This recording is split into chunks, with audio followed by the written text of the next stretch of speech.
Hello everyone and welcome to Memory Flow, where we discuss fragrance and fragrance collecting, and today we are taking a look at Secretions Magnifiques by Etat Libre d'Orange.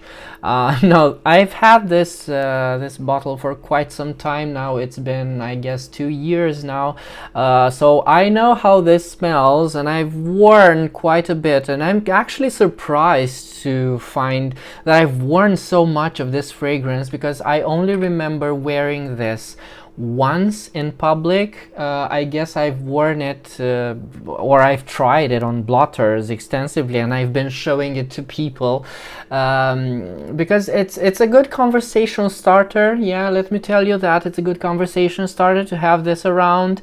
It's definitely not one of my favorite fragrances. That's that's an understatement.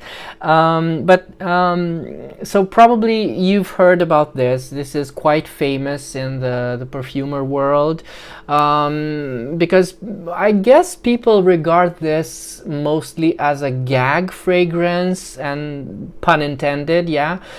Because especially I've seen this on Fragrantica, especially when there's a fragrance, another fragrance people don't like, they tend to refer this one, they tend to link other fragrances to this one as a joke, I'm guessing, because I don't think all of them have actually smelled this Secretions Magnifiques, but through word of mouth, it is quite known that this fragrance is it is popular.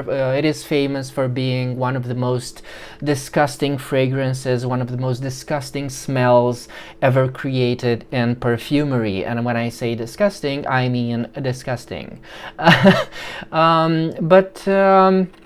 Yeah, this is why I'm doing this. I'm sure many of you haven't gotten around to smelling this, so I will try my best to describe it to you.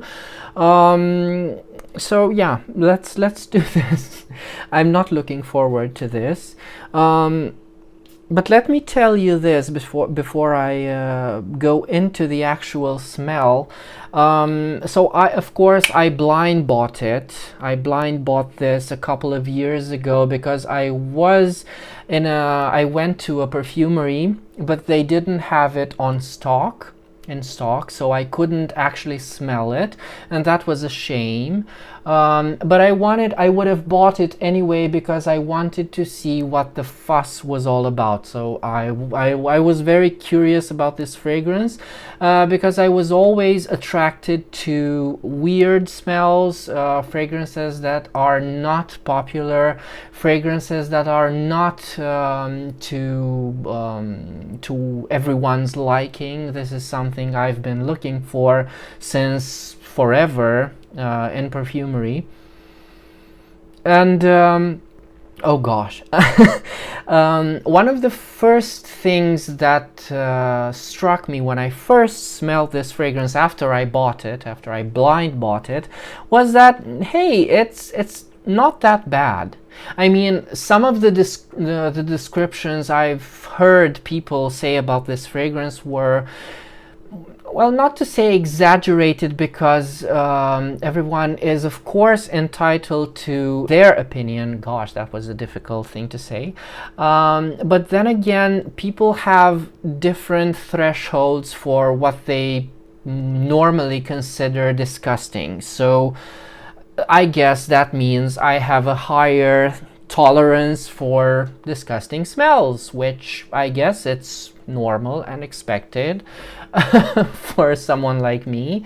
So yeah, I was struck by the fact that it's not that disgusting, although it's not something that would easily be worn, definitely, and including myself. So I did my share of experiments with this fragrance when I was showing it to people randomly that came, well, people that were actually interested in this, not you know.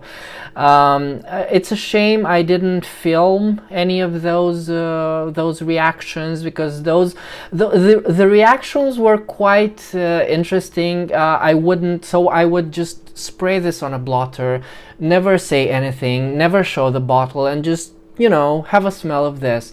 And the reactions were quite powerful. Yeah, so there's something to this disgusting quality that this fragrance has, because those reactions were telling. People evoke a lot of blood when they smell this fragrance, a lot of blood. There's a lot of... So first of all, I think I should start with this. This is a fragrance that is supposed to... So it's called Secretions, Magnificent Secretions. It's supposed to remind people of, well, mostly everything that is secreted by the human body. And we have fun stuff like blood, sweat, sperm, saliva. I'm reading this off of Fragrantica. And it's supposed to remind people of coitus, of, you know, sexual intercourse. The text itself is quite pompous. Masculine tenses freeze, a rush of adrenaline, and a cascade of high-pitched aldehydic notes. Well, we don't care about that.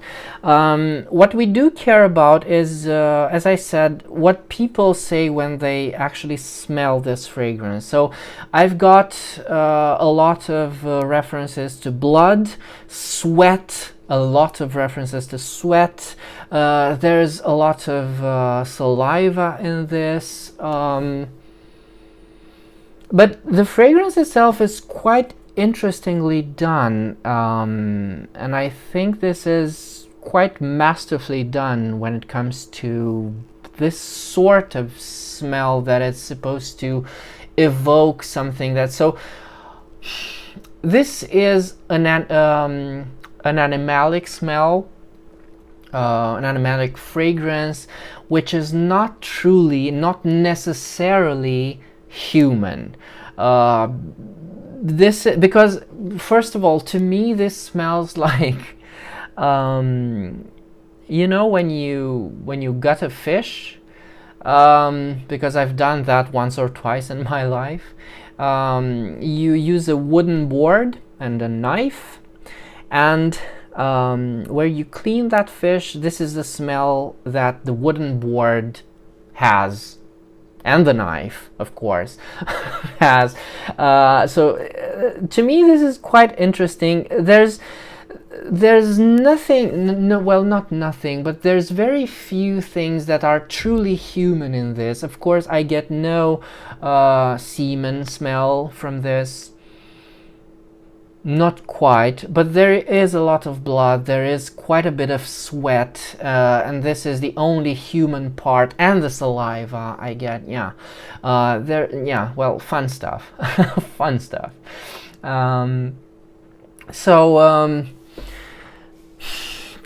The way this is done, because this is why I say this is a masterfully done perfume, the way this is done is quite interesting, because the notes for this fragrance are, I don't know about the ingredients, but the notes for the fragrance are algae, a milk accord, if I'm not mistaken. Then there's the iris, and the iris is what creates this weird juxtaposition, this weird contrast, which comes off very metallic with the help of the milk, of course, and the coconut and the opoponax. There's some opoponax in here, and sandalwood for that creaminess, which helps with the milky accord.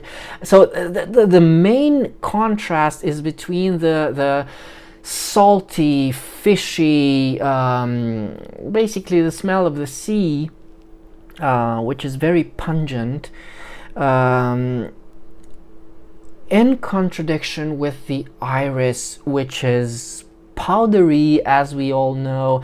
It's floral, and this creates a metallic tension, if you will. So there's a tension in this fragrance, and it's very deeply metallic. And this, of course, may evoke the smell of blood, which we know is very, very metallic. But then again, it's you can as I said, this is very lactonic.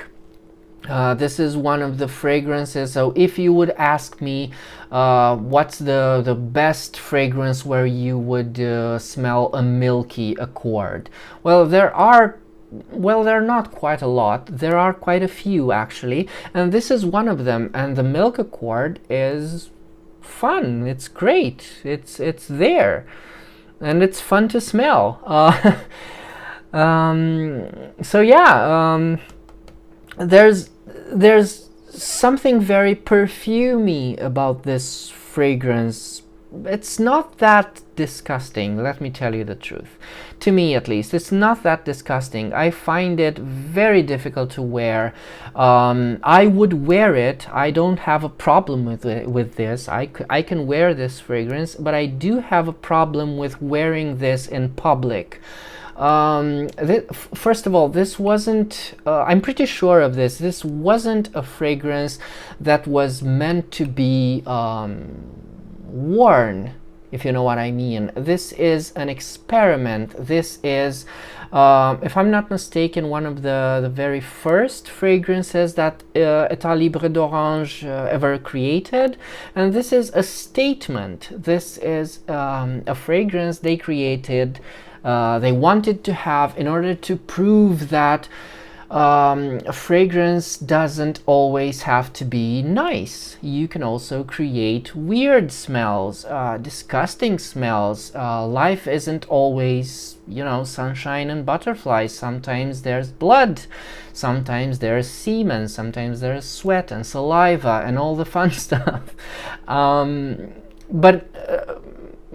Getting back to wearing this, to actually wearing this, I have a problem wearing this in public. First of all, this is so strong. This is a very strong and terribly, this is like a joke on yourself when you're wearing this. It's very strong. It's very projecting. This is so weird. I've only worn it once in public, and I was very self-conscious. I'm not saying you wouldn't be able to. It's just this was just me. I don't want people sniffing around and saying, hey, what's that? What is that, sweat? I don't mind the blood, I don't mind the saliva, I don't mind the milky accord, I wouldn't mind the semen, but what I would mind is the sweat, and this is quite sweaty. Yes, this is quite sweaty indeed, and enough of you. Enough of you. On the skin, this has a beautiful, an interesting, an interesting evolution. It gets very easy to smell on yourself after a while. But let me tell you, I find absolutely nothing sexy about this fragrance. Although I find it very intriguing. I find it, this is a smell I would be very curious to keep smelling, to see where it actually goes.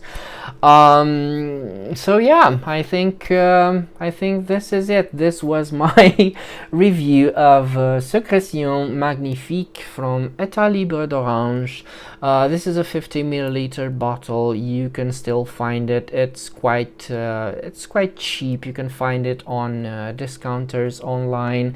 It's supposed to be something like starting from 50 euros for this quantity.